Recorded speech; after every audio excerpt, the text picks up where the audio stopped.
इसको हमने पढ़ा था 11 प्रकार की होती है। इसका हमने एक न्यूमोनिक बनाया था। तो pass the screen blood. Visible नहीं हो रही है। स्क्रीन विजिबल नहीं है? No sir. बाकी लोग को दिख रही है? यस सर दिख रहा है। नहीं। अब देखो, ये फिर से एग्जिट करके फिर से ज्वाइन करो, बाकी लोगों को दिख रही है।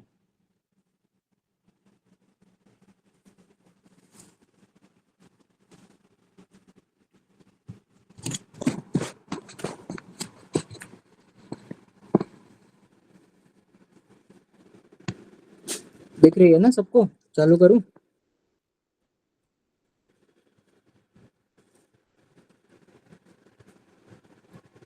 स्टार्ट करते हैं। तो शुक्लगत रोग जो होता है वो 11 बताया था मैंने, और इसमें बताया था कि सबसे पहले स्टार्टिंग होती है अर्म से, जो कि 5 प्रकार का होता है। और इसमें पास, PASS, और ये ब्लड बनाया था मैंने इसका न्यूमोनिक, है ना। तो पास दी ब्लडी अर्म, ऐसा करके हमने न्यूमोनिक बनाया था। और इसमें हमने पढ़ा था कि शुक्ल वाला जो होता है कफज, और ये रक्तज वाला रक्तज होता है, और बाकी सब सन्निपातज होते हैं। और ये पूरे के पूरे 11 साध्य होते हैं, कोई भी असाध्य नहीं है। फिर जो 7 नंबर तक था वो छेद्य था। और ये जो लास्ट वाले सुपब मैंने बताया था एक न्यूमोनिक, यानी कि सु प आ बा, ये जो था असंस्कृत था और सब कुछ साध्य है। और एक चीज बोला था सुक्ति इस पित्ती, ऐसा करके बताया था। और बाकी दोष आप टेबल से देख लेना, ठीक है। वांगभट ने 2 एक्स्ट्रा बताया था, और इसका मैंने ओवरऑल का एक न्यूमोनिक बताया था, अर्म की सीसी सुपर्ब, ठीक है। अर्म की सीसी सुपा ये ओवरऑल निमोनिक था, ठीक है, इस पूरे का। और उसके बाद फिर मैंने बताया था वाग्भट ने 2 सीसी और मान ली है। क्या माना था? सिरोत्पात और सिराहर्ष। तो ये 13 प्रकार के हो जाते हैं। और सुश्रुत ने इसी 2 नामों को, इसी 2 डिजीज को शुक्लगत में ना रखकर सर्वगत डिजीज में रखा था। ये पीजी का क्वेश्चन था, मैंने बताया था। इसके बाद फिर हमने अर्म रोग पढ़े थे कि नेत्र रोग में ये आपका आई था, और ये आपका अपांग संधि, ये कनीनक संधि, और ये सेंटर में आपका कृष्णगत पार्ट था। तो यहाँ जो सफेद पार्ट ऑफ आई है, ये मांस के टुकड़े यहाँ पे संकुचित होकर के ये सेंटर की तरफ दोनों साइड से बढ़ते हैं, इसी को अर्म कहते हैं। और जो प्रस्तारी अर्म होता है, यानी कि पहला वाला अर्म होता है, वो फास्टेस्ट होता है। और शुक्ल वाला जो होता है वो स्लोएस्ट होता है, और बीच बाकी सब जो होते हैं वो मीडियम गति से सेंटर की तरफ बढ़ते हैं। इसके बाद हमने पढ़ा था, ये सब वही सब चीजें लिखी थी। स्वरूप के आधार पर जो 5 नाम होते हैं वो वही है, पास दी ब्लडी अर्म। उत्पत्ति के स्थान पर मैंने बताया था कि 2 तरीके से हो सकता है। या तो फिर जो सेंटर में मूवमेंट हो रहा है सेंटर की तरफ, वो या तो अपांग से कनीनक की तरफ होगा, अपांग से सेंटर की तरफ, या कनीनक से सेंटर की तरफ। तो उत्पत्ति के स्थान के बेसिस पे 2 डिवीजन थे। और अर्म के लक्षण में मैंने आपको बताया था कि जो प्रस्तारी अर्म होता है वो त्रिदोष से उत्पन्न मांस संचय को प्रस्तारी अर्म कहते हैं। और ये तनु और नील आभा युक्त रक्त वर्ण का होता है, यानी कि ब्लूइश रेडिश कलर का होता है। और ये फास्टेस्ट होता है और पेनलेस होता है, और श्याव रक्त वर्ण का होता है। शुक्ल वाले में कुछ नहीं याद करना, केवल स्लोवेस्ट होता है और श्वेत होता है, सम सतह वाला। क्षतज में लाल कमल के समान वर्ण होता है इसका, और ये इस लक्षण होता है। और फिर मैंने तुमको बताया था कि सोडित अर्म और स्नायु अर्म में एक केवल सिंपल सा डिफरेंस है कि सोडित जो होता है वो इस लक्षण होता है, यानी कि अब ब्लड है तो ब्लड चिपचिपा ही होगा, ऐसे याद कर लो। और स्नायु जो होता है वो खर होता है, ये मैंने बताया था, ठीक। और इसके बाद अधिमांसस था, नाम में ही क्लियर था कि अधिक मांस, यानी कि इसमें अधिक मांस की वृद्धि होती है, बड़ा बड़ा मांस का टुकड़ा संकुचित होकर के सेंटर की तरफ जाता है, ये बहल होता है। और ये यकृत के समान, लीवर के समान होता है। तो अधिक मांस कहाँ पाया जाता है? लीवर में, ऐसा मैंने बताया था। इसके बाद आता है स्नायु। स्नायु मतलब क्या होता है? वह संरचना जो बोन को बोन से जोड़ती है, ठीक है। इसको बबली से मैंने याद कराया था, इसको लिगामेंट भी कहते हैं नॉर्मली। तो इसको मैंने bone bone bone to bone कौन जोड़ता सर है? स्क्रीन विजिबल नहीं हो रहा। किसको विजिबल नहीं हो रही है? एक सेकंड,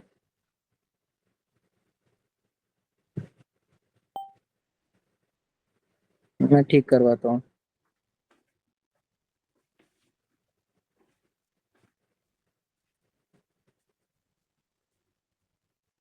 बाकी लोग को तो विजिबल हो रही है ना?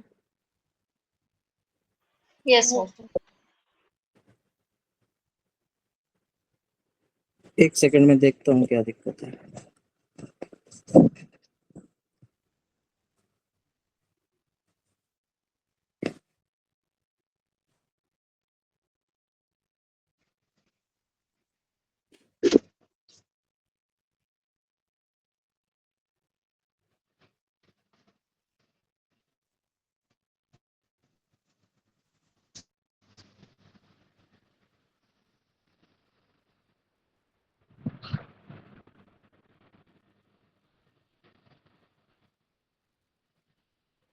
वापस से सब कुछ बंद करके फिर से दोबारा चेक किया ज्वाइन करके?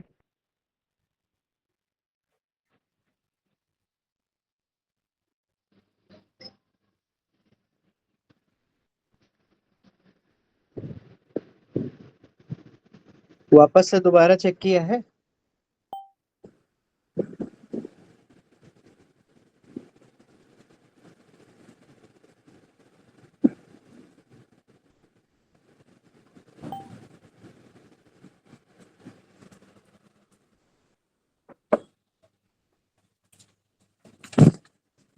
स्क्रीन देख लो, विजिबल नहीं।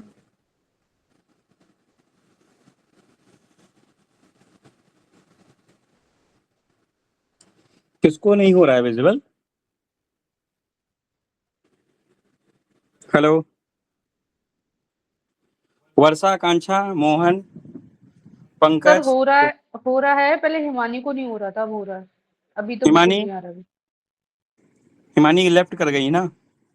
जिसका भी नहीं हो रहा है उसको कोई ब्लॉक नहीं है, उसके नेटवर्क इशू है, वो खुद अपना नेटवर्क सही करे ना। ठीक है, और प्रॉपर रिकॉर्डिंग हो रही है। जिसको वॉइस आ रही है, अगर स्क्रीन नहीं शो हो रही है तो पीडीएफ नोट्स देखे और उससे पढ़े, और बाकी उसको रिकॉर्डिंग मिल जाएगी।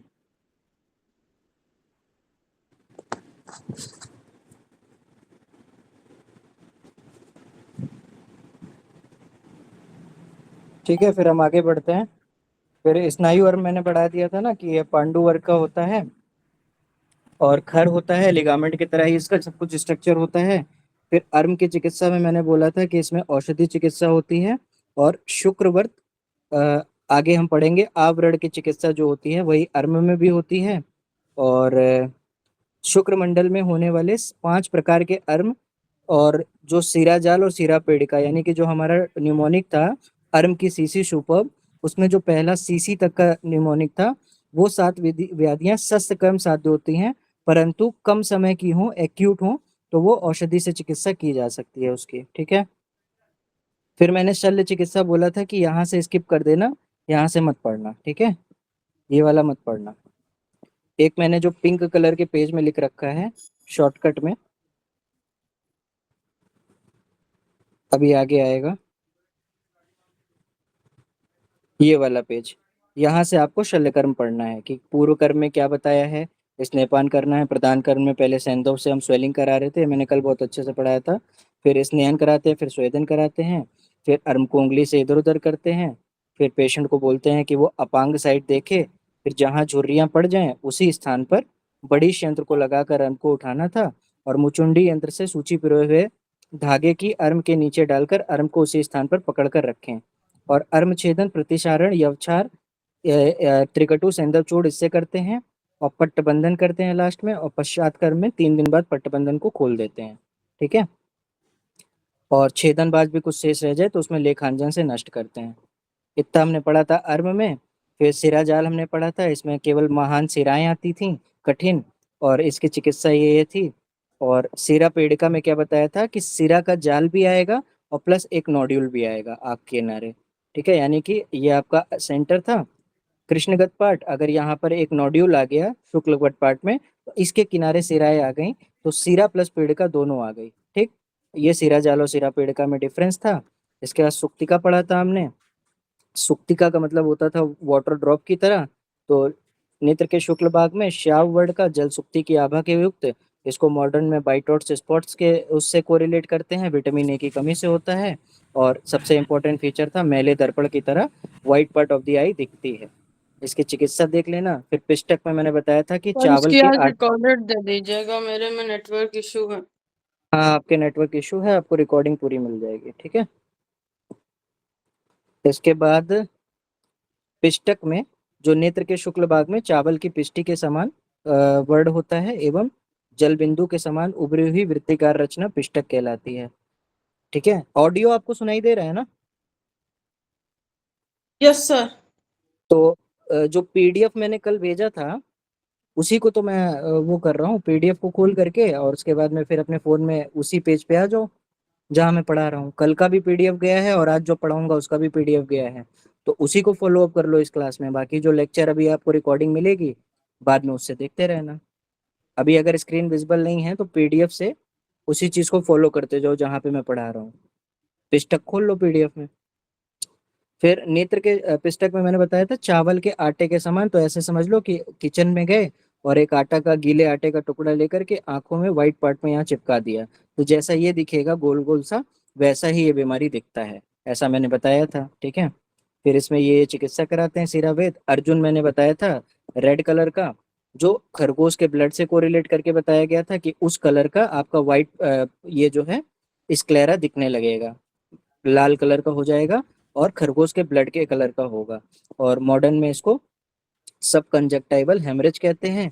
मॉडर्न ऐसा मानता है कि जब आंख में ब्लड प्रेशर बढ़ जाता है, मतलब ओवरऑल बॉडी में ब्लड प्रेशर बढ़ता है, तो आंखों की वेसल्स में भी पड़ता है और वो फट जाती हैं, और जब वेसल्स फटेंगी तो फिर वहां पर ब्लड का थक्का जम जाएगा। फिर हमने बलास ग्रथित पढ़ा था। बलास ग्रथित, बलास जो होता है वो कफ का पर्याय होता है, ग्रथित मतलब गांठ होता है या ग्लैंड होता है। तो नेत्र के शुक्ल भाग में उत्पन्न कांसे के आभे की आकार का कठोर एवं वेदना रहित जल बिंदु के समान रचना बलास ग्रथित कहलाती है। बलास का अर्थ है ग्रथ कफ, ग्रथित का अर्थ है ग्रंथिभूत, ठीक है।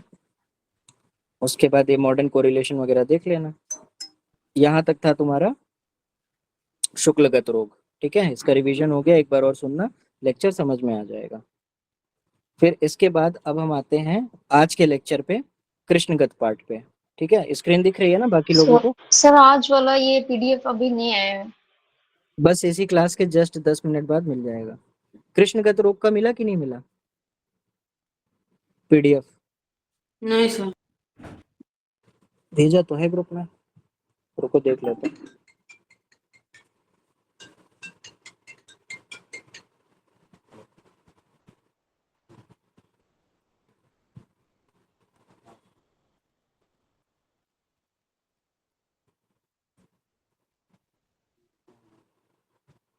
देखो दिख रहा है, ग्रुप चेक करो सब लोग। आ गया सर। मिल गया ना?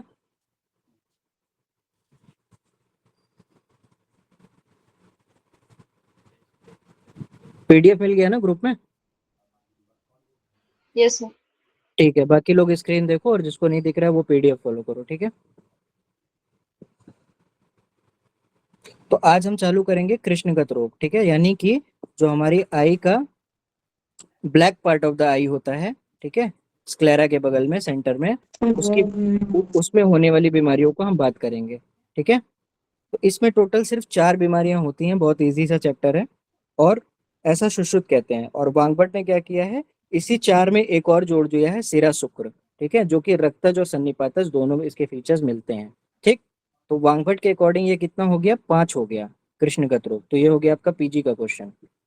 और सुश्रुत ने तो 4 ही माने हैं जो हमें पढ़ने हैं, ठीक। कौन कौन से माने हैं? सावरण शुक्र, आवरण शुक्र, अचका जात और अच्छिका पात्य, ठीक है। ये 4 प्रकार के होते हैं। उसके बाद इसका हमें न्यूमोनिक वो देखना है पहले कि इसमें दोष डोमिनेंस क्या है। तो आप देख पा रहे हो कि सिर्फ इसमें अच्छी पाकात्य जो होता है ये सन्निपातज होता है, बाकी सब जो है वो रक्तज होते हैं, ठीक। तो यानी कि जो आंख का काला हिस्सा है उसमें सब कुछ रक्तज है, बस एक छोड़ करके वो है अच्छी पाकात्य, ठीक। और दूसरा इंपॉर्टेंट चीज क्या है, आंख में होने वाली चारों बीमारियों में से 3 बीमारियां असाध्य होती हैं और सिर्फ एक बीमारी है यानी कि आवरण शुक्र ऐसा है जो साध्य होता है, ठीक। और वो भी साध्य कैसा है, सर्जरी से नहीं, संस्कृत नहीं है, असंस्कृत है, यानी कि मेडिसिन से ठीक होगा।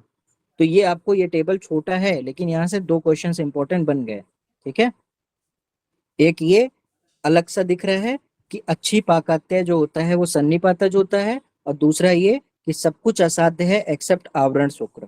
ठीक, ये चीजें आपको याद रखनी है। अब डेफिनेशन देखते हैं। कृष्णगत रोग का अर्थ होता है कृष्ण मंडल में होने वाले रोग। ठीक, रचना की दृष्टि से कृष्ण मंडल 3 पटलों से निर्मित होता है। ठीक, अब मैंने जब एकदम स्टार्टिंग का लेक्चर लिया था तो मैंने आपको पटल पढ़ाया था, राइट, कि आंखों के ऊपर पर्दे होते हैं, लेयर्स होती है, सिक्योरिटी होती है, एक तरीके से बताया था ना कि 2 वर्त्म की होती है और बाकी 4 प्रथम पटल, द्वितीय पटल, तृतीय पटल, चतुर्थ पटल, और उसमें एक न्यूमोनिक बताया था अजा मांस में अस्थि है। अगर नहीं याद आ रहा है तो उसको जा करके पुराने नोट्स में जो मैंने डे 1 पे पढ़ाया था वहां से चेक करना। ठीक, कि आंखों के ऊपर 4 पटल होती है। तो उसी तरीके से यहाँ पर क्या कह रहा है कि रचना की दृष्टि से यानी कि एनाटॉमी की दृष्टि से कृष्ण मंडल यानी जो सिर्फ ब्लैक पार्ट ऑफ द आई है वो अपने आप में 3 पटलों से निर्मित होता है। यानी कि अगर ये कृष्ण पार्ट ऑफ द आई है तो इसके ऊपर 1, 2 और 3 लेयर्स होती हैं। ठीक है, यही कहना चाह रहा है ये। इसके बाद प्रथम पटल क्या है? प्रथम पटल जो है या कृष्ण मंडल, केएम मतलब कृष्ण मंडल, या कृष्ण मंडल की बाह्य परत है जो द्वितीय पटल के ऊपर स्थित होती है। तो ऑब्वियस सी बात है कि अगर ये तुम्हारा आई है और ये कृष्ण मंडल है, ठीक है, तो कृष्ण मंडल के ऊपर अगर बाह्य परत सबसे मान लो एक के ऊपर एक के ऊपर एक 3 छल्ले रखे हुए हैं, ठीक है, एक छल्ला, उसके ऊपर एक छल्ला, उसके ऊपर एक छल्ला, तो जो सबसे ऊपर वाला छल्ला होगा वो प्रथम छल्ला अगर है तो वो किसके ऊपर रखा हुआ है? वो द्वितीय छल्ले के ऊपर रखा हुआ है, सेकंड रिंग के ऊपर रखा हुआ है, और जो सेकंड रिंग है वो थर्ड रिंग के ऊपर रखी हुई है। तो वही कह रहा है कि प्रथम पटल जो है वो द्वितीय पटल के ऊपर स्थित होती है, और फिर अब द्वितीय पटल जो है वो प्रथम पटल एवं द्वितीय पटल के मध्य स्थित होती है। ठीक है, अब तृतीय पटल जो होती है वो कृष्ण मंडल के अंदर की परत है, यानी कि सबसे इनर मोस्ट लेयर है, इनर मोस्ट रिंग है जो द्वितीय पटल के नीचे होती है। तो कुछ इसमें दिमाग नहीं लगाना है, 3 रिंग्स हैं, ये हो गया प्रथम पटल, ये द्वितीय पटल के ऊपर है, और द्वितीय पटल जो है प्रथम और तीसरे के बीच में है, और तीसरी पटल जो है जो इनर मोस्ट रिंग है वो एकदम अंदर की पटल है, और ये द्वितीय पटल के नीचे स्थित होती है। ठीक, मॉडर्न में इसको कोरिलेट करें तो कॉर्निया के 3 लेयर्स होते हैं, मॉडर्न भी ऐसा मानता है, तो हमारा आयुर्वेद भी मानता है कि 3 लेयर्स हैं और मॉडर्न भी मानता है। ठीक,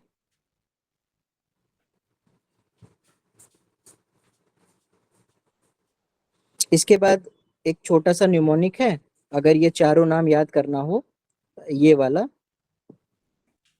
ठीक है, तो इसको याद करने का न्यूमोनिक क्या बनाया है कि अजा की अच्छी, देखो नीचे,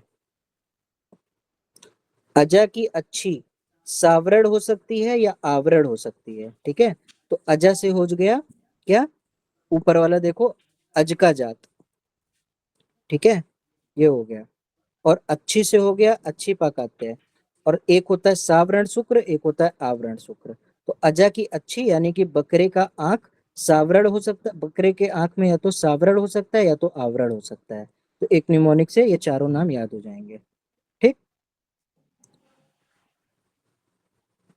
इसके बाद हम सबसे पहले पढ़ेंगे सावरण शुक्र। ठीक है, ये देखो यहाँ से स्टार्टिंग है, इसी को हम छत शुक्र भी कहते हैं। ठीक है, तो सबसे पहले डिजीज है तुम्हारी सावरण शुक्र, जिसको हम छत शुक्र भी कहते हैं, और मॉडर्न में इसको हम कॉर्नियल अल्सर कहते हैं। ठीक, तो नेत्र के किस कृष्ण भाग में व्रण का होना सावरण शुक्र कहलाता है। तो नाम में ही क्लियर है कि सावरण शुक्र मतलब कि यहाँ पर व्रण आ रहा है, सावरण, यानी कि सा हम कहते हैं ना सा हृदय से, यानी कि विथ हृदय, सा हृदय से धन्यवाद, वैसे ही सावरण यानी कि व्रण है वहां पे। तो कहाँ पे है? कृष्ण भाग में है। तो नेत्र के कृष्ण भाग में व्रण का होना सावरण कहलाता है। सावरण शुक्र प्रायः अभिघात से उत्पन्न होता है, सो वांगभट नेम्ड इट छत शुक्र। तो मैंने बताया ना कि सावरण शुक्र को ही छत शुक्र भी कहते हैं, तो ये छत शुक्र को टर्म किसने दिया है? वांगभट ने दिया है। ठीक है, वांगभट ने दिया है। क्यों दिया है? क्योंकि इसकी उत्पत्ति जो है हमेशा इंजरी से होती है, यानी कि आपके काले पार्ट ऑफ आई में जब इंजरी लग जाती है, अभिघात हो जाता है, तो ये आपका कॉर्नियल अल्सर डेवलप होता है, सावरण शुक्र डेवलप होता है, जिससे हम उसको छत शुक्र कहते हैं। फिर क्या होता है जब व्रण रोपर के पश्चात व्रण वस्तु बन जाने पर इसी को आवरण शुक्र कहा जाता है, जिसे वाग्भट ने शुद्ध शुक्र नाम दिया है। अब हमने पढ़ा ना कि सावरण शुक्र और आवरण शुक्र दो होते हैं, राइट। तो आवरण शुक्र क्या है? आवरण सावरण तो हमने पढ़ लिया कि आंख कृष्ण भाग में चोट लग गई। आवरण है कि जब चोट लगेगा तो वो हील होगा। तो जब काला पार्ट ऑफ आई हील होता है तो वहां पर व्रण वस्तु, देखो व्रण रोपण यानी कि हीलिंग, ठीक है। हील होने के पश्चात व्रण वस्तु मतलब होता है स्कार, यानी कि निशान बन जाना। तो काले पार्ट ऑफ द आई पे जब निशान पड़ जाता है, व्रण वस्तु बन जाता है, व्रण के घाव निशान पड़ जाते हैं, तो इसी को अब हम आवरण शुक्र कहते हैं। और वाग्भट ने इसी को शुद्ध शुक्र कहा है। तो आप वाग्भट का पॉइंट पीजी के लिए नोट कर लो, पीजी में पूछा जा सकता है कि शुद्ध शुक्र वाग्भट ने किसको कहा है। कोई ऑप्शन दे देगा, सावरण को कहा है कि आवरण को कहा है, और दो ऑप्शन और दे देंगे।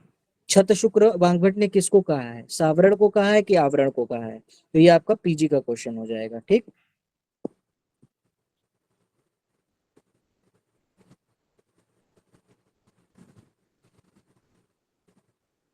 इसके बाद देखो आगे क्या लिखा है।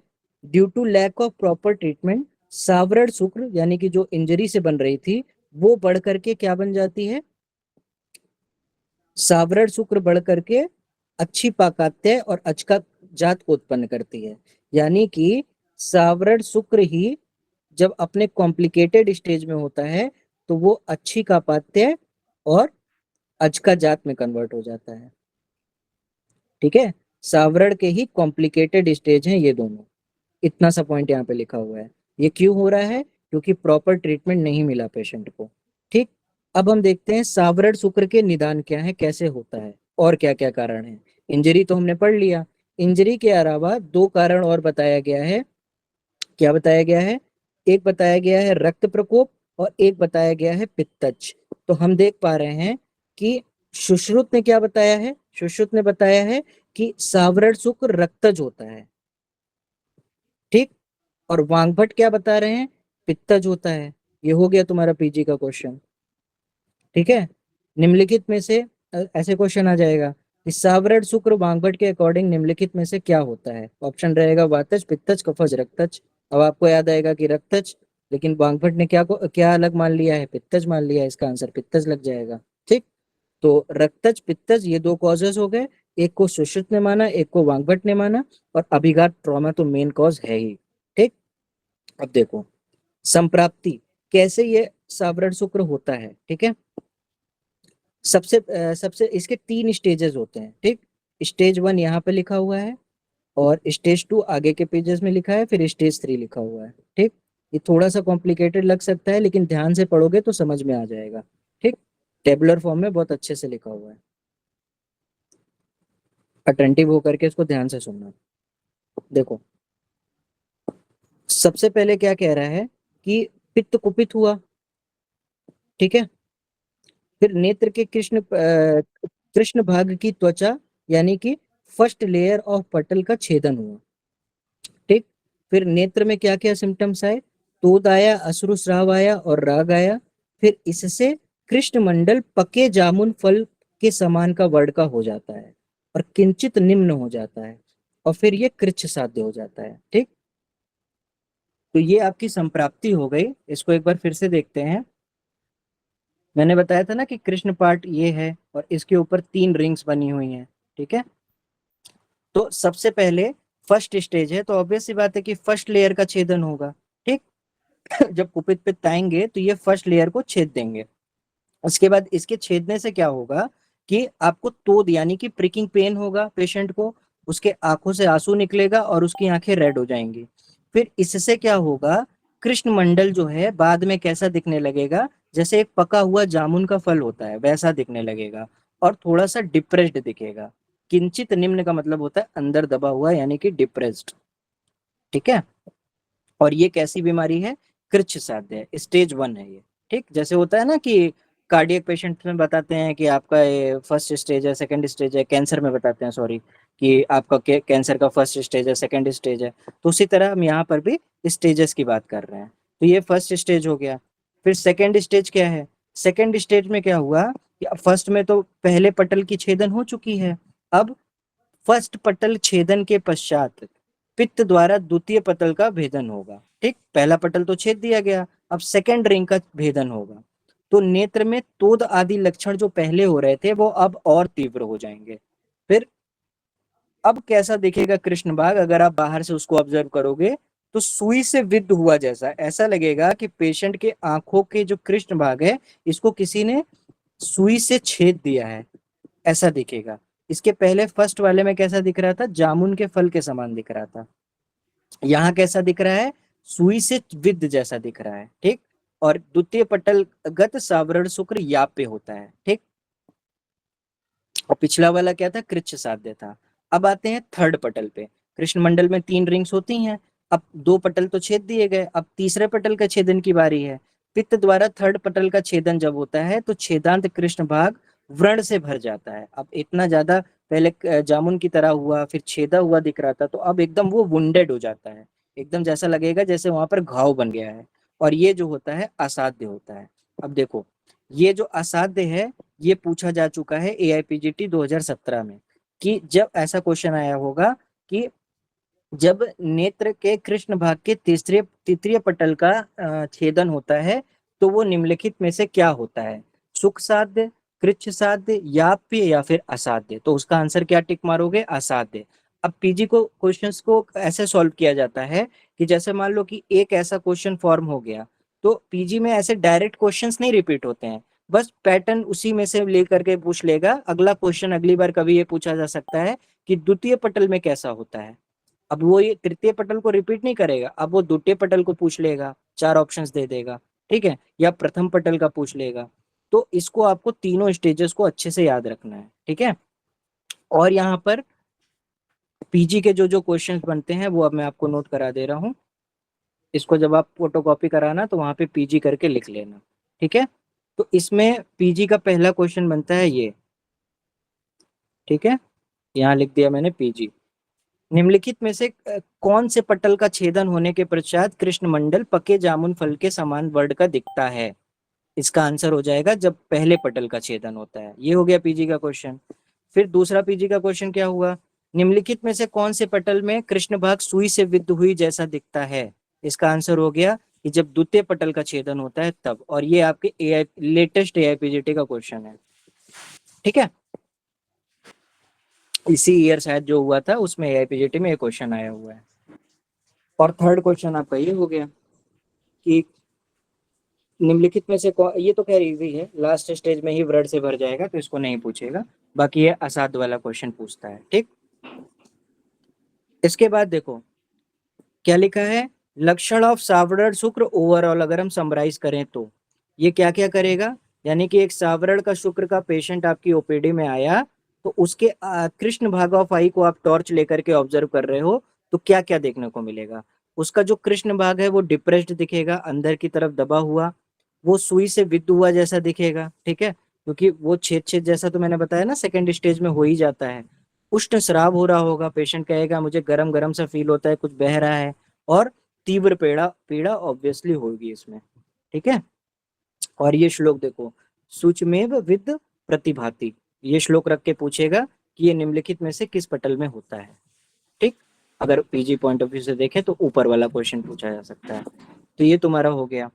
इसके बाद सावरण शुक्र की अवस्थाएं मैंने बताई ही थी कि 3 अवस्थाएं 3 स्टेजेस में होता है।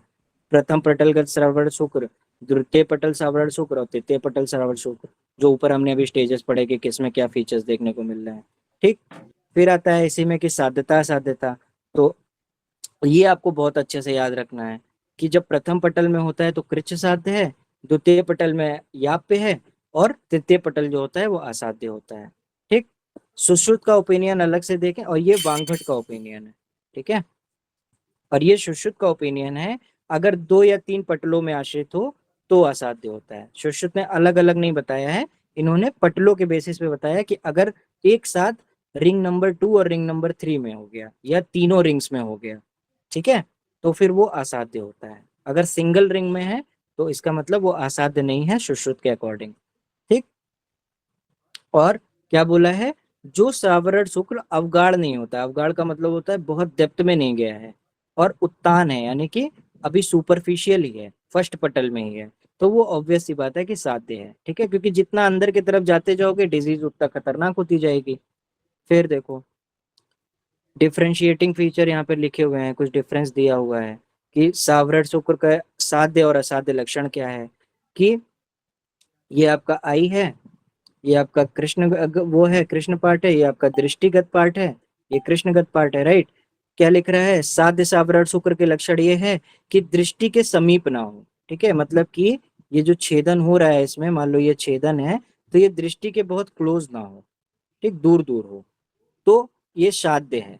और अगर दृष्टि का ही अवरोध कर दे रहा है, यानी कि ये जो छेदन रिंग्स में हो रही है कृष्णगत पार्ट में, ये छेदते छेदते दृष्टि सेंटर ऑफ द प्यूपिल के पास आ गई है, तो फिर ये असाध्य हो जाएगा। फिर अधिक गहरा ना हो, ऑब्वियस सी बात है। और यहाँ क्या लिखा है, 2 या 3 पटलों में आश्रित हो तो असाध्य है, ठीक। श्राव युक्त ना हो तो साध्य है, उष्ण श्राव होता हो तो असाध्य है, वेदना रहित हो तो साध्य है, मांस से आवृत हो गया है, ठीक, तो असाध्य है, संख्या में 2 या अधिक ना हो और सिराओं से घिरा हो तो फिर ये असाध्य होता है, ठीक है। तो बहुत कॉमन सेंस से आप गैस कर सकते हो, जो भी एबनॉर्मल चीजें अगर आ जा रही हैं तो, अब जैसे ये मांस आ जाना ये एबनॉर्मल चीज है, उष्ण श्राव आ जाना एबनॉर्मल चीज है, ठीक है, सिराओं से घिर जाना एबनॉर्मल चीज है, एक्स्ट्रा चीजें आ गई ना जो आंखों में नहीं होती हैं, तो वो असाध्य हो जाएगा, ठीक।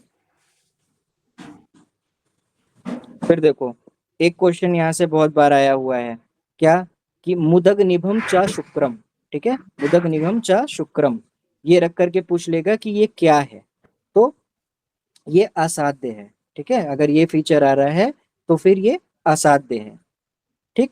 तो बस ये वाला आप याद रखना अभी के लिए, मल्टीपल प्रीवियस ईयर क्वेश्चंस में पूछा जा चुका है, ठीक।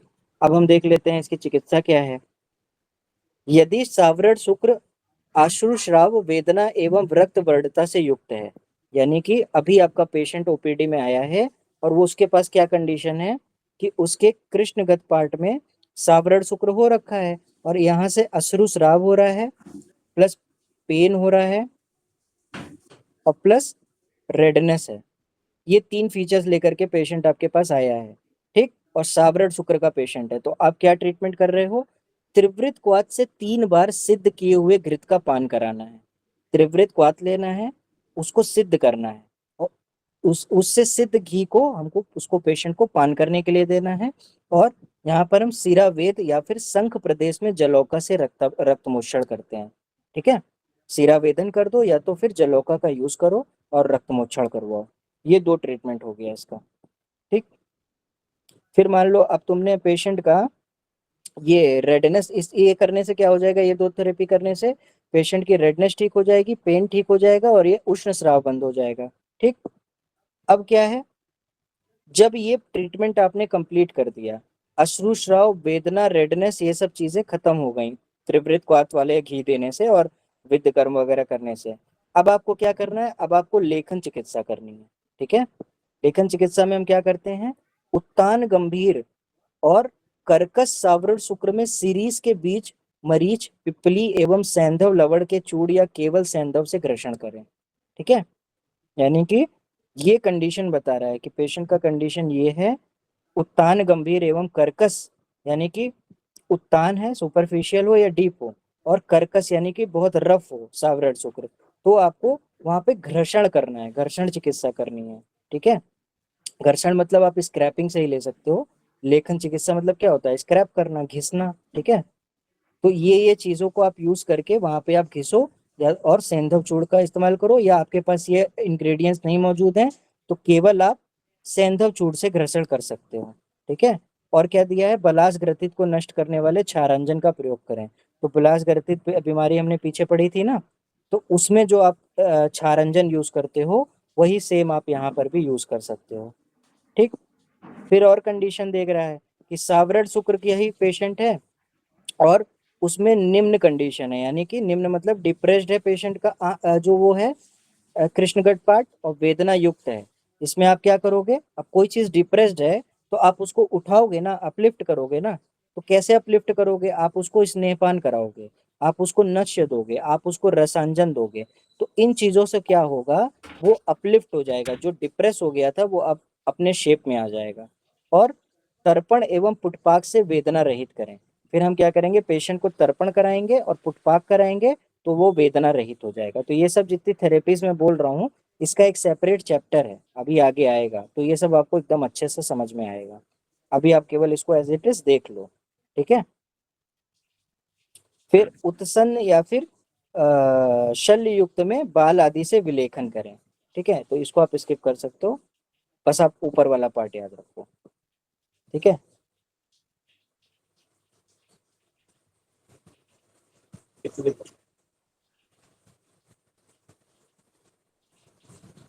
बता रहा हूँ।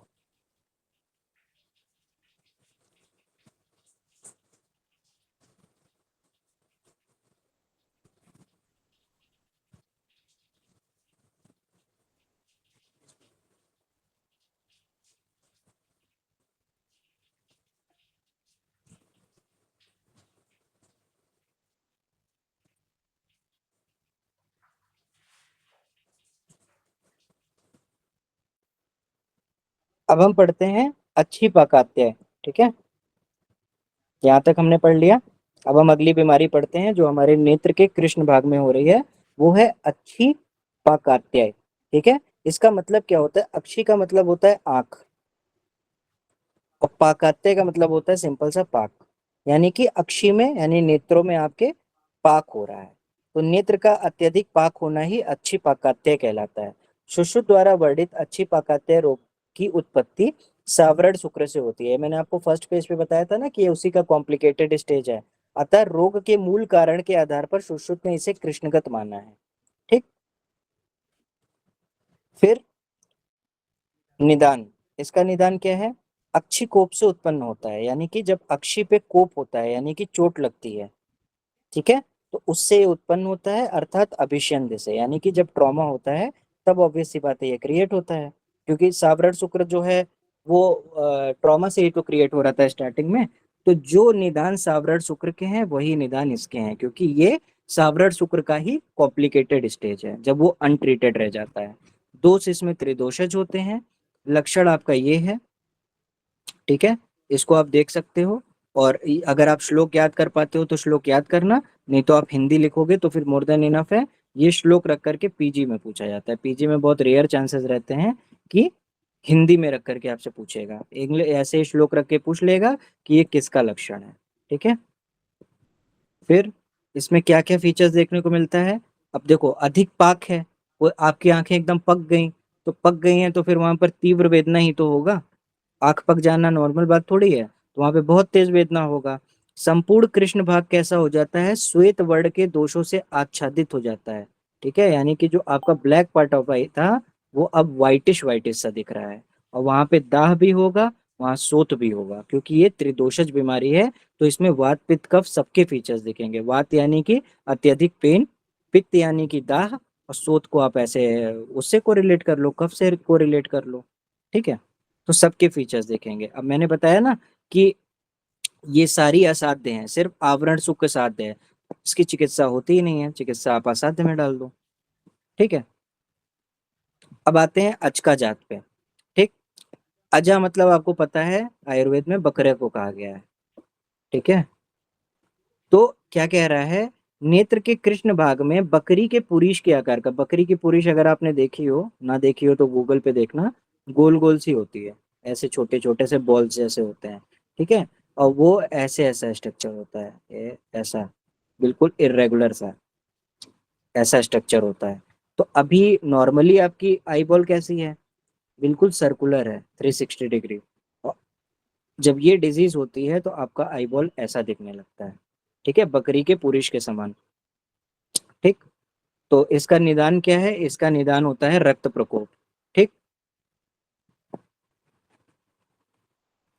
और व्हेन थर्ड स्टेज में एंटर होता है कृष्ण भाग के थर्ड पटल में, तो अच का जात होता है। तो ये विदेह का ओपिनियन है, इसको आप चाहो तो स्किप कर सकते हो। ये विदेह मैंने बताया था ना कि शालाक्य के आचार्य थे, तो ये इनका ओपिनियन है कि जब थर्ड स्टेज में एंटर होता है, 3 स्टेजेस जो बताए हैं, तो कृष्ण भाग के थर्ड पटल में तो अच का जात कंडीशन हो जाती है, तो इसको आप स्किप कर सकते हो। बस आप इतना जानो कि ये रक्त प्रकोप से होता है, और इसकी संप्राप्ति क्या है, सावरण शुक्र कृष्ण मंडल के तृतीय त्वक तक पहुंचकर उसे विदृढ़ करके बकरी के पुरीस के समान रूप विकृति उत्पन्न करता है। तो मैंने बताया था कृष्ण मंडल में 3 पटल होते हैं, तो उसमें 3 लेयर्स होते हैं। तो जब थर्ड लेयर में जा करके उसको विदृढ़ कर देता है, तब जो है बकरी के पुरीस के समान की हमारी कृष्ण भाग हो जाती है। इसी को हम अचका जात कहते हैं। और यहाँ से कैसा स्राव होता है? सांद्र यानी कि गाढ़ा, पिश्चिल यानी कि चिपचिपा सा, और रक्त मिश्रित स्राव होता है वहां से। ठीक है। लक्षण कैसा है? बकरी के पुरीस के समान विकृति है, पीड़ा युक्त है, रक्तवर्ण है, लाल एवं पिच्छिल स्राव युक्त है। ठीक है। और लोहित पिच्छिल अश्रु, जो कहते हैं ना खून के आंसू आना, तो वो इस बीमारी में लिटरली होता है। ठीक है। तो वो मुहावरा जो है यहाँ पे बैठता है कि पेशेंट को खून के आंसू होते हैं इसमें, एक तरीके से। और कृष्ण भाग को विदृढ़ कर बाहर निकला हो, जो उसी को हम अचका जात कहते हैं। ठीक है। इसकी चिकित्सा क्या करते हैं? वेदना शांति हेतु स्नेहपान, रक्तमोक्षण और विवर्तता नाशक चिकित्सा करनी पड़ती है, क्योंकि आपको बताया ना मैंने कि जो पहले ब्लैक था अब वो व्हाइटिश हो गया है। तो इसको हमको ऑब्वियस सी बात है नॉर्मल कलर में लाना पड़ेगा। तो इसमें विवर्तता नाशक यानी कि जो वर्ड नाश हो गया है उसको ठीक करने वाली औषधि, और उत्सेद नाशक। ठीक है। क्योंकि ये एलिवेटेड हो गई है ना, विद्ध हो गई है, तो उसको नाश करने वाली जो कि चिकित्सा आयुर्वेद में वर्णित है वो देनी पड़ेगी। ठीक। तो ये आपका हो गया सावरण शुक्र। सावरण शुक्र में किसी को कोई प्रॉब्लम है तो बताओ, नहीं तो फिर मैं आगे पढ़ूं। अभी तक हमने क्या क्या पढ़ लिया इस चैप्टर में, एक बार देख लेते हैं।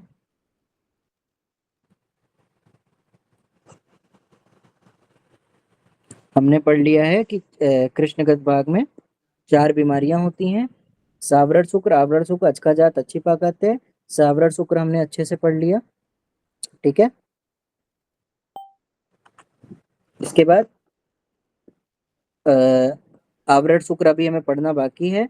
अचका जात हमने पढ़ लिया, अच्छी का पातय पढ़ लिया हमने। फिर हमने एक बार फिर से एनाटॉमी को और डेप्थ में पढ़ा कि कृष्ण मंडल के अंदर में कौन कौन से लेयर्स होते हैं, कौन कौन सी रिंग्स होती हैं। फिर हमने इसकी निमोनिक देखी थी। फिर हमने एक एक करके इंडिविजुअल पढ़ लिया सारा। फिर हमने संप्राप्ति देखी किसकी? सावरण शुक्र की, कि कैसे किस किस स्टेजेस में होता है। पेशेंट को 3 स्टेजेस में ये होता है बीमारी। जैसे कैंसर की स्टेजेस होते हैं, तो जब फर्स्ट स्टेज में आएगा तो ये फीचर्स दिखेंगे, ये संप्राप्ति होगी। पेशेंट जब आपके ओपीडी में सेकंड स्टेज में आएगा तो ये संप्राप्ति मिलेगी। और जब पेशेंट थर्ड स्टेज यानी कॉम्प्लिकेटेड स्टेज में आएगा तो ये आपको संप्राप्ति मिलेगी। फिर ओवरऑल हमने पढ़ा कि क्या सावरण शुक्र के लक्षण होते हैं, क्या अवस्थाएं होती हैं। साध्यता साध्यता पढ़ा दोनों आचार्यों के अनुसार। फिर डिफरेंस पढ़ा हमने साध्य साध्य का, चिकित्सा पढ़ी, और उसके बाद हमने अच्छी पाकत्य को अच्छे से पढ़ा, और फिर अचका जात को पढ़ा। अब हमारा सिर्फ और सिर्फ एक लास्ट बचता है आज का, आवरण शुक्र। ठीक है। जो कि इकलौता ऐसा है कृष्ण भाग में जो साध्य कैटेगरी में आता है। ठीक है।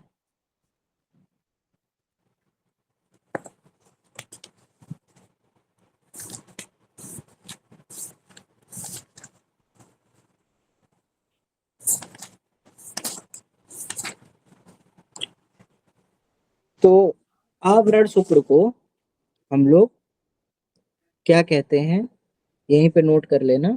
इसको हम कहते हैं कॉर्नियल ओपेसिटी। ठीक है। इसको नोट करो वहीं पे बगल में, कॉर्नियल ओपेसिटी।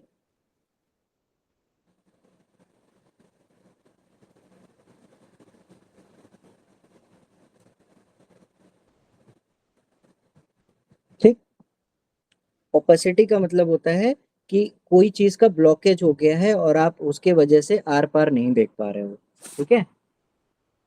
जैसे मान लो कि एक शीशा था और वो गंदा हो गया, तो फिर उसको हम क्या कहेंगे? ओपैक हो गया, या फिर ओपेसिटी आ गई यहाँ पे। तो इस गंदगी की वजह से हम इस शीशे में रिफ्लेक्शन नहीं देख पा रहे हैं। तो उसी तरह हमारी कॉर्निया में ओपेसिटी आ जाती है। ठीक। यानी कि एक कह सकते हो बाधा आ जाता है जिसकी वजह से हम देख नहीं पाते हैं टेम्परेरली। ठीक है। क्या लिखा है यहाँ पे? सावरण शुक्र के रोपण के बाद बनने वाले श्वेत वर्ण के व्रण वस्तु को आवरण शुक्र कहा जाता है। ठीक। मैंने बताया था ना कि जब सावरण कंडीशन आती है तो पेशेंट को ट्रॉमा हुआ, फिर उसको सावरण शुक्र हुआ। ठीक। ये पेशेंट का आंख था, ये कृष्णगत भाग था, इसमें ट्रॉमा हुआ कृष्णगत भाग में, और फिर क्या हुआ, जब किसी को चोट लगेगी तो वो हील भी होगा, तो जब हील होता है तो आपको कहीं पे चोट लगती है तो निशान बन जाता है ना, तो यहाँ पर भी निशान पड़ जाते हैं,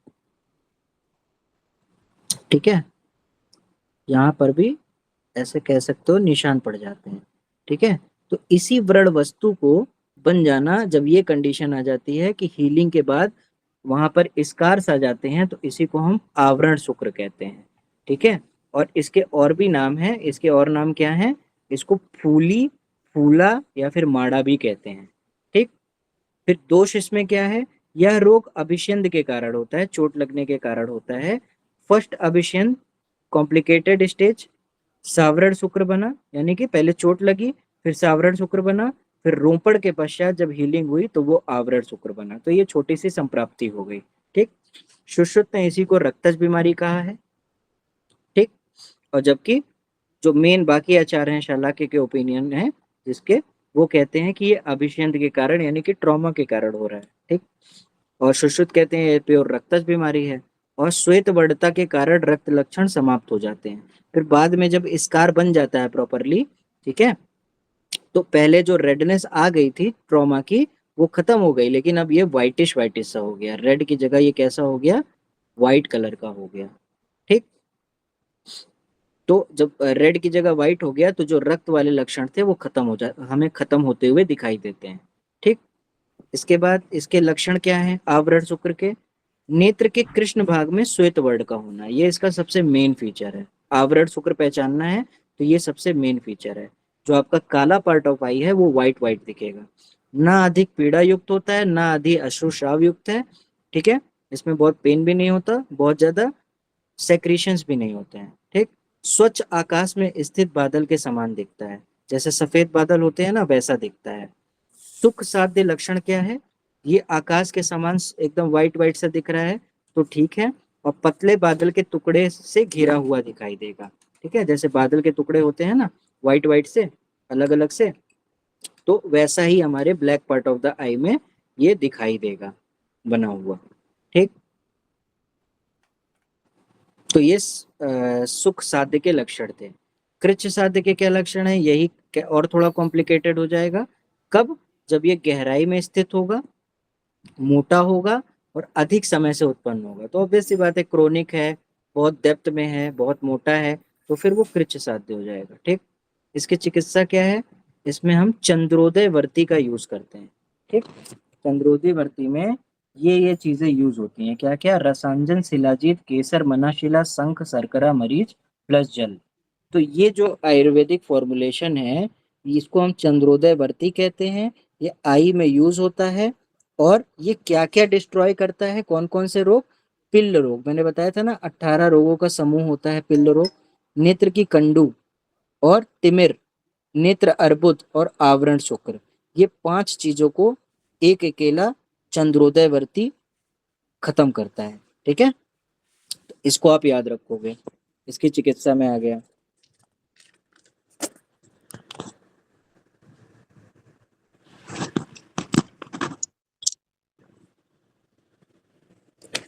इसके बाद अगला देखो क्या है,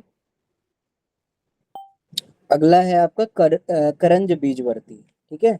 करंज बीजवर्ती क्या होता है कि करंज बीज के मज्जा को पीसकर पलाश पुष्प के स्वरस में अनेक बार यानी कि 7 to 9 टाइम्स भावित करके वर्ती बना लें तो इसको हम करंज बीज वर्ती कहते हैं। तो अगर आप ये अंदर का कंटेंट अभी स्किप करना चाहो तो कर सकते हो, सिर्फ आप नाम याद कर लो कि आवरण शुक्र, चूंकि यही एक लौता है जो साध्य कैटेगरी में आता है, तो इसके केवल नाम याद कर लेना कि इसमें क्या क्या आता है। फिर आपका कपूर अंजन आता है, यानी कि कपूर का टुकड़ा लो, उसको चूड़ करके वट वृक्ष के दूध में मर्दन करके अंजन करना है, ठीक है। इसको तो आप पेशेंट को बता भी सकते हो क्योंकि दोनों इजिली अवेलेबल है। तो 2 मंथ से उत्पन्न नेत्र पुष्प आवरण शुक्र को शीघ्र नष्ट कर देता है, यानी कि अगर विद इन 2 मंथ्स कोई आवरण शुक्र उत्पन्न हुआ है तो उसको ये कपूर अंजन नष्ट करने में कैपेबल है, ठीक है। और क्या इसमें है मेडिसिन, पिपली आदि अंजन। पिपली आदि अंजन कैसे बनता है, पिपली चूर्ण, समुद्र फेन, मधु, सेंधव को मर्दन करके आपस में, फिर उसी का हम अंजन लगा दें तो उसको हम पिपली आदि अंजन कहते हैं। ये भी उसको नष्ट करता है। और फिर एक होता है शुक्रनाशक 4 योग। क्या क्या? शुद्ध स्वर्ण माच्छिक, मधुक स्वरस, विभीतकी, बीज मज्जा और सैंधव लवण। ठीक है, इसमें से किसी एक को लेना है, एनी वन, और इसको मधु के साथ हमको अंजन कर लेना है। ठीक है, इन चारों में से कोई एक लेना है और इसको मधु के साथ लेना है और इसका हमको क्या कर लेना है, अंजन कर लेना है। ठीक, तो इसको आप एक बार देख लेना क्योंकि इसका ट्रीटमेंट थोड़ा सा इम्पोर्टेंट है। ठीक, और इसके बाद आता है इसका मॉडर्न कोरिलेशन, कॉर्नियल ओपेसिटी। तो ये मैं आयुर्वेद वाला जब आई का पार्ट कंप्लीट हो जाएगा 2-3 दिन में, तो मैं एक साथ सारा मॉडर्न पढ़ाऊंगा और सब चीजें कवर कराऊंगा। ठीक है, तो इसमें से किसी को कोई डाउट है तो पूछो, कोई पेज ना समझ में आया हो।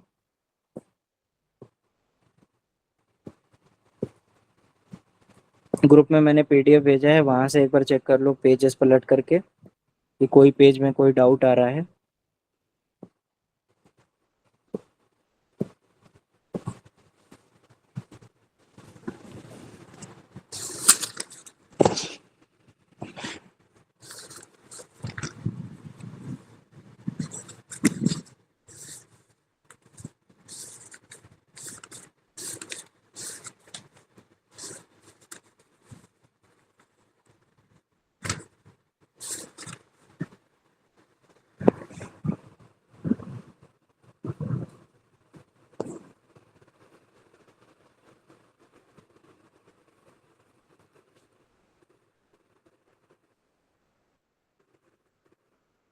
किसी को कोई डाउट नहीं है?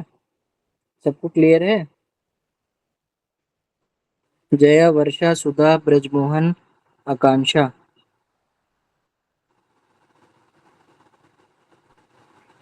No sir. Yes sir, clear. ठीक है,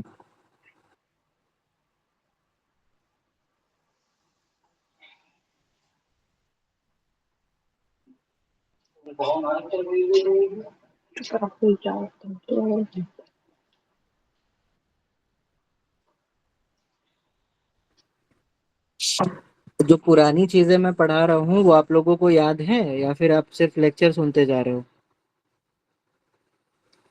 डे 1 पे मैंने जो लेक्चर पढ़ाया था उसका मैं कुछ बेसिक क्वेश्चन पूछता हूँ, कौन बताना चाहेगा? आकांक्षा तुम बताओ। जो मैंने फर्स्ट डे पे मंडल पढ़ाया बनाया था तो उसको मैंने याद कराया था क्लास में ही। अभी बिना कॉपी देखे बताओ अगर बता सकते हो तो। मंडल को मैंने कैसे पढ़ाया था? मंडल जो सर्कल होती है आंखों में, आंखों में मंडल बताया था ना, मंडल होती हैं, संधियां होती हैं, पटल होती हैं।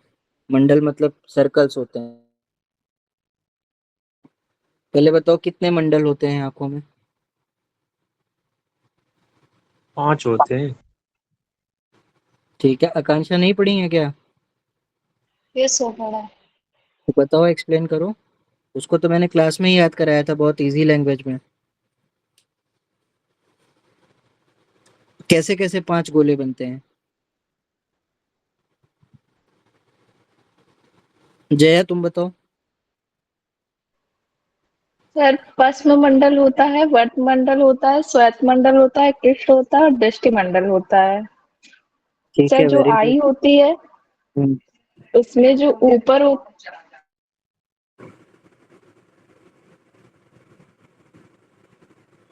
हाँ, सही बताया है। ब्रजमोहन आप बताइए, जो मैंने संधियां बताई थी वो कैसे बताया था, कैसे याद कराया था? सर संधियां में ये दो जो 6 वो से। है हाँ जी, ये सर संधियां 6 प्रकार की बताई थी सर।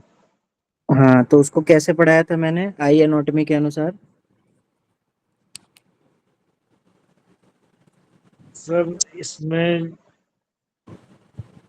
3 संधियां तो गोलक के बाहर बताई थी, हाँ, बाकी 3 अंदर होती हैं सर। हम्म।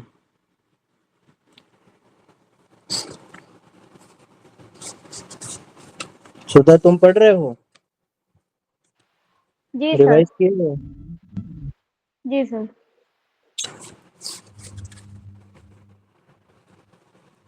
संधिगत रोग का मैंने क्या ट्रिक बताया था?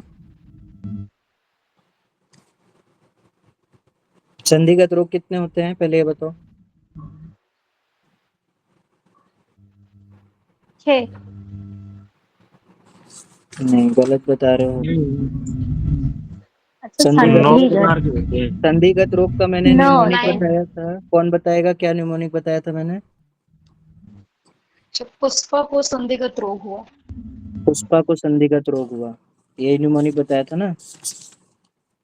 देखो, मेरा लेक्चर तुम लोग सुनते जाओगे तो उस टाइम पे तुमको समझ में तो आएगा, ठीक है, लगेगा कि कुछ भी नहीं है।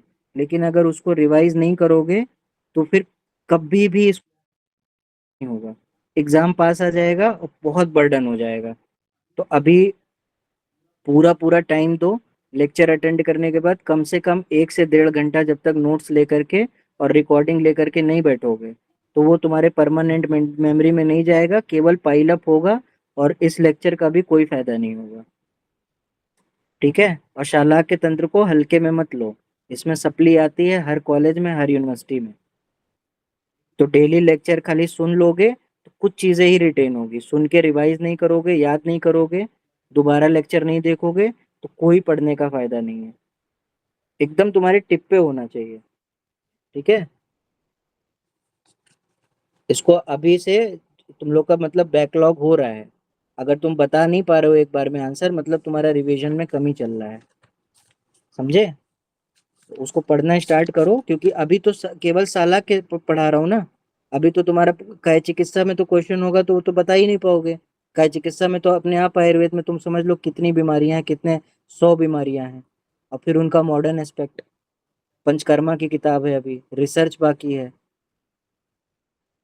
शल्य तंत्र बाकी है। तो उसको अगर अभी नहीं एक एक सब्जेक्ट निपटाते जाओगे अच्छे से, 3-4 महीने बाद पेपर है, उसके बाद तुमको डिग्री मिल जाएगी, कैसे भी पास भी हो जाते हो। तो कम से कम अभी कुछ नॉलेज ले लो, अच्छे से पढ़ लो, खिलवाड़ मत करो अपने करियर के साथ।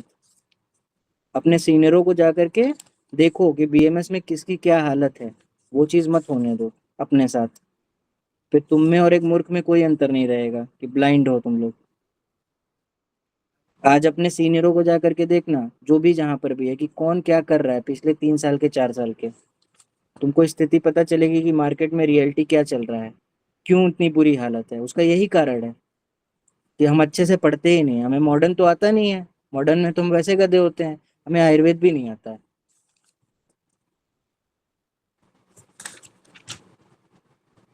तो अपने करियर के साथ खिलवाड़ मत करो, किसी का कोई लॉस नहीं होगा, सिर्फ तुम्हारा लॉस होगा लॉन्ग टर्म में।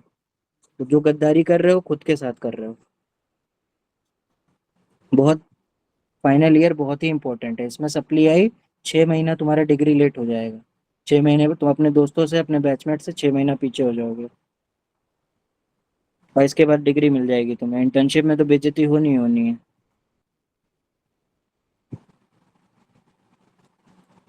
जया, तो किसका बचा? वर्षा तुम बताओ, मैंने शुक्लगत रोग का क्या बताया है ट्रिक, निमोनिक क्या याद कराया था? जिसमें अर्म था, सिराजाल था।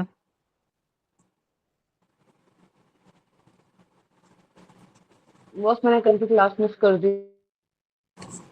चलो कोई बात नहीं, पीछे से पूछता हूँ एक क्वेश्चन।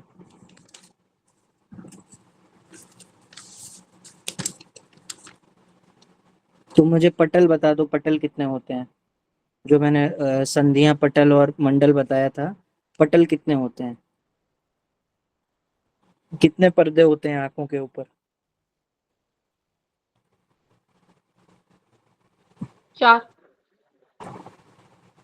तुम्हें भी नहीं याद है? 6 पटल होते हैं। आज सभी लोग एक जो काम होता है करना, सभी लोग जा करके पहले आज कम से कम 4-5 घंटे बैठ के शाला के जितना मैंने पढ़ाया है अच्छे से रिवाइज करो। उसके बाद एक बार और सारा लेक्चर देखो, नोट्स का प्रिंट आउट कराओ। अभी आपको पूरा नेत्र रोग का नोट्स मिल जाएगा। अब कल सब लोग बिल्कुल रेडी होकर के आना, तब तो इस क्लास का कोई सिग्निफिकेंस होगा। कम से बॉस कम रिकॉर्डिंग 5-6 लेक्चर घंटे भी भेज दीजिएगा। रिकॉर्डिंग लेक्चर भी अभी आपको मिल जाएगा पूरा, नोट्स मिल जाएगा। आज कम से कम 4 से 5 घंटे बैठ करके शैलाके को दो, सब कुछ छोड़ दो जो भी कर रहे हो। एक दिन कॉलेज मत जाओ चलेगा, ये वाला पार्ट पढ़ोगे तुम्हारा नॉलेज ही बढ़ेगा। एटलीस्ट शैलाके तंत्र का तुम्हारा आई तो तैयार हो जाएगा। अब बचा ही क्या है, पेपर 1 तुम्हारा खत्म होने जा रहा है, 2 लेक्चर और लेना है, पेपर 1 खत्म हो जाएगा। एक तुम्हारा सर्वगत रोग बचा है और एक तुम्हारा चिकित्सा बचा है, और 1 दिन लगेगा मॉडर्न कराने में। 3 दिन में तुम्हारा खत्म हो जाएगा पेपर 1। बहुत खींचेगा तो 4 दिन खींचेगा, और तुम्हारा तो फिर से बैकलॉग हो जाएगा ना। कल सभी लोग अच्छे से पढ़ के आएंगे। कल मैं स्टार्टिंग में पहले क्वेश्चन ही पूछूंगा, ठीक है। आज आपको पीडीएफ मिलेगा नोट्स का, प्रिंट आउट करा लेना कल सुबह सुबह। फिर कल दिन में 4-5 घंटा पढ़ के अच्छे से उसको लेक्चर को दोबारा सुन के फिर प्रिपेयर करके तब रात को आना। स्टार्टिंग में क्वेश्चन पूछूंगा, फिर अगला चैप्टर पढ़ाऊंगा, ठीक है। क्योंकि सिर्फ ऐसे पढ़ाते जाऊंगा तो फिर कोई मतलब नहीं है ना, आप लोग को लर्न भी तो होना चाहिए, ठीक है। जी सर। ओके सर, ठीक है। ठीक है, चलो एंड करते हैं क्लास को। जी,